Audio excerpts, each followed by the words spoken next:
Hello wonderful person, this is Anton, and you're looking at the biggest galaxy in the universe, or at least the one we've found so far that seems to be the biggest. This is the galaxy known as IC1101, and today we're going to try to recreate it, or basically create it from scratch, using Universe Sandbox². Welcome to What the Math.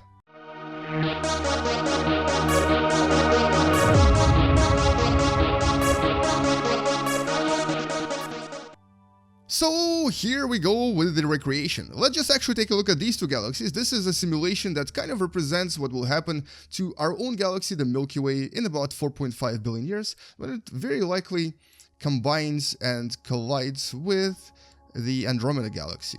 Now this is what both of these look like. Andromeda is maybe a little bit bigger than the Milky Way.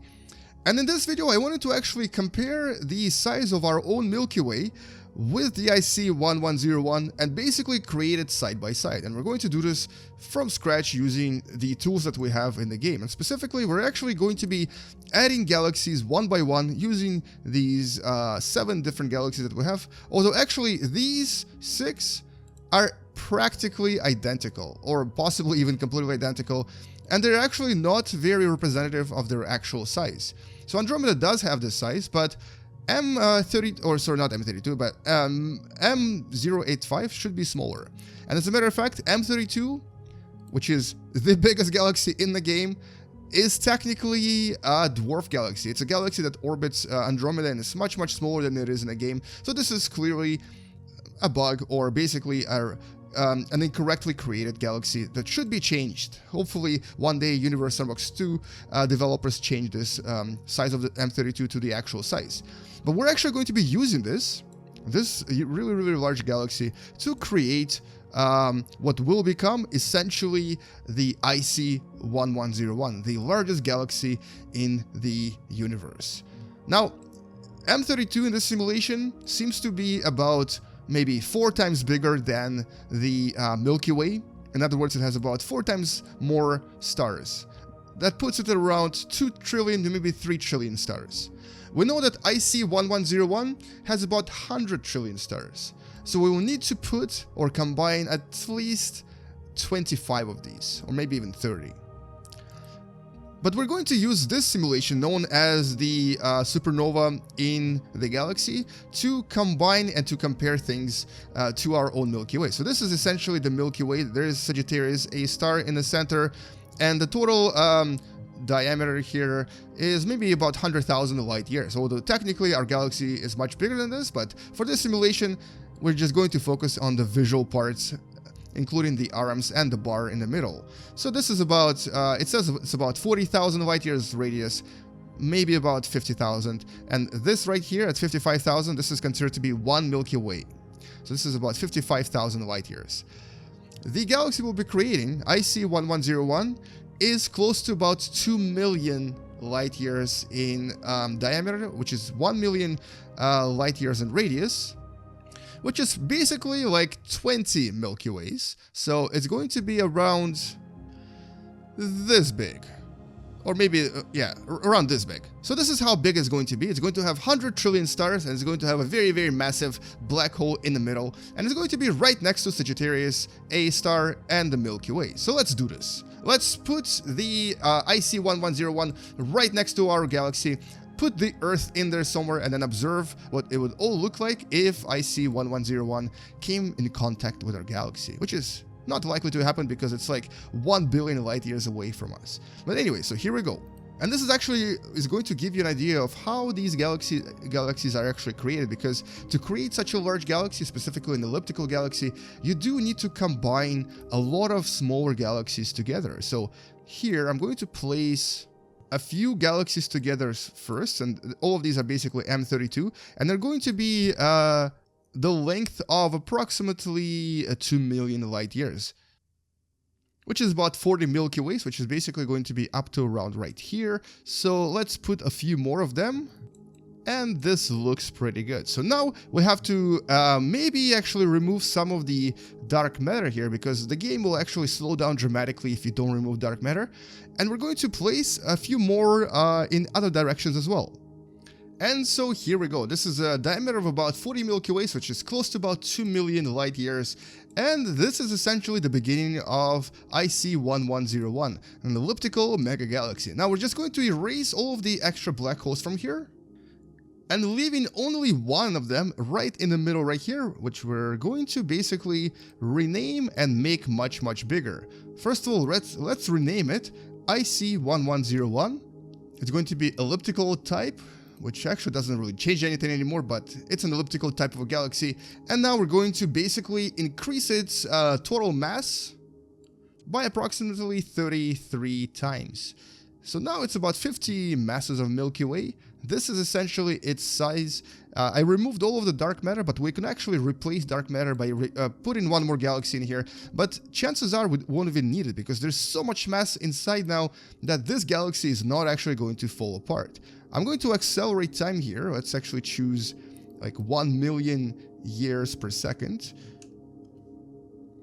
And let's try to see what happens in a few million years. So as you can see, it's going to start kind of moving and shuffling around. But this is essentially how big IC1101 would be if it was right next to our tiny but beautiful Milky Way. This is right here. This right here is the Milky Way. And you can kind of see that the supermassive black hole in the middle of IC1101 seems to be actually attracting both the Sagittarius and its actual particles or actual stars into itself. And it looks like the supermassive black hole in the middle of IC1101 is actually attracting the Milky Way toward it, because our Sagittarius A star is moving there, and so is the actual galactic arms as well. So before it's too late, let's actually maybe place Earth in there as well, because I have a feeling this might actually destroy our beautiful galaxy, the Milky Way.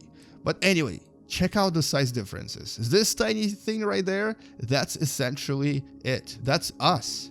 This huge thing right here, this is the largest galaxy in the universe, IC1101. So anyway, so let's place Earth. Let's actually maybe decelerate time just a little bit. So let's place the sun, and the sun is actually right there somewhere. I'm going to try to zoom into it so I can actually select it as well. And around our beautiful sun, we're going to place planet Earth in the regular orbit at 1 astronomical unit away from the sun. And here we go. There's Earth orbiting around the sun. Now, if you were to stand on the planet Earth at this particular moment in time, when IC1101 is essentially right next to our galaxy, this is what you would very likely see. Now, where am I looking right now? I'm looking right there. Now, it's kind of hard to basically tell where IC1101 is, because it is essentially everywhere. All of the sky is filled with these stars from IC1101. And because it's an elliptical galaxy, it's kind of hard to tell where it starts and where it starts and where it ends, because it is just such a huge object. I think it might be actually better for me to get out of Earth and to actually take a look at it from the outside of the galaxy, from outside of the Milky Way, so you kind of get an idea of how humongous and how incredibly big and basically enormous this whole thing is. So there it is. Look at all of these stars. It would essentially take up the entire sky in our night sky, or at least a huge chunk of the night sky, because this whole thing right here would be covering the entire sky and would basically cover the rest of the universe. Now, this is 100 trillion stars.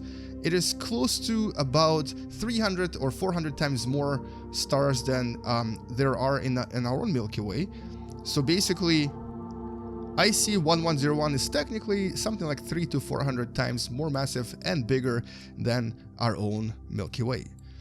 And, well, so there you go, that's it. I'm going to accelerate time back to where it was, just to see what happens to the Milky Way after a few million years, when maybe, just maybe, it approaches the center of IC1101, and what actually happens to both our galaxy and our galactic arms as well, because I have a feeling it might actually get shredded and turn into IC1101 and actually might become a part of it, which would also represent another piece of the puzzle of how this huge galaxy was formed.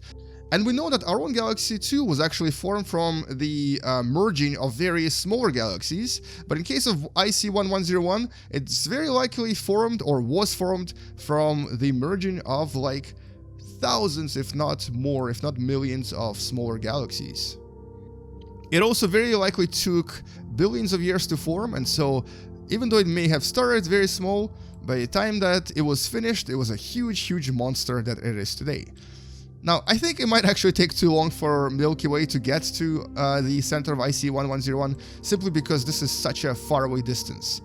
But you kind of get the idea. This is essentially what the galaxy is like, this is what it looks like compared to Milky Way, and this is how insignificant we are in this universe. So not only are we just a tiny speck in our own Milky Way galaxy, our Milky Way is a tiny speck in comparison to some other galaxies out there. And that's it. That's all I wanted to say in this video. Hopefully you learned something from it, and if you did, don't forget to subscribe and consider sharing this video with someone who enjoys watching scientific videos and wants to learn stuff using video games. And anyway, come back tomorrow because you're going to learn something else really cool and possibly watch me play a video game. And possibly consider supporting this channel on Patreon because it does help me get better equipment to make even better videos.